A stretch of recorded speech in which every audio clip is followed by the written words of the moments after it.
Well, John here, and the election is right upon us. It's actually tomorrow. I'm filming this on Monday, and I want to share some thoughts and observations with you.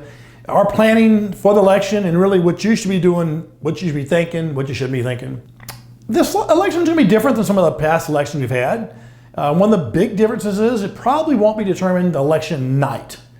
So how should that affect our investments, or should it affect it whatsoever? It could take a day or two, or even longer, before it's determined who the president is. But that's a lot of unknown, isn't it? So here's what we're going to do. What I would expect to happen after the election takes place, if there's going to be a delay in determining who our president is, with enough time, the market's not going to like this. The market's going to be very volatile, and it's not going to be doing what we want to do. So that tells me it's not the time to begin investing monies. We have some accounts right now. I've talked to a number of y'all about going from value accounts to growth accounts post-election. And we're going to do that, but we're going to wait. We're going to wait until it's settled, until our president is actually determined, and then we're going to invest in a more stock or a more growth method we're going to do at that point in time. You know, typically after the election, the market goes up about 5% if the incumbent wins. That's between election day and the first of the year.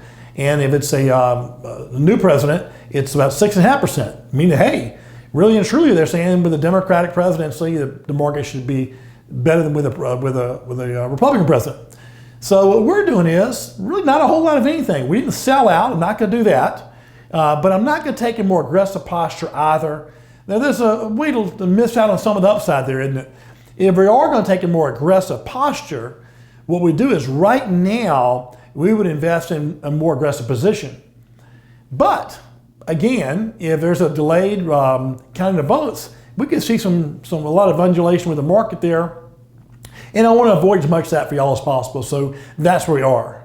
I will say it's been interesting over this election cycle.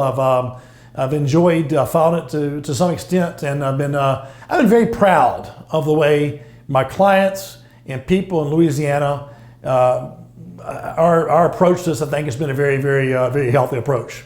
So not a lot of time on today's presentation. Mainly, the thing to expect is some volatility. We do expect it to occur, so don't get upset about that.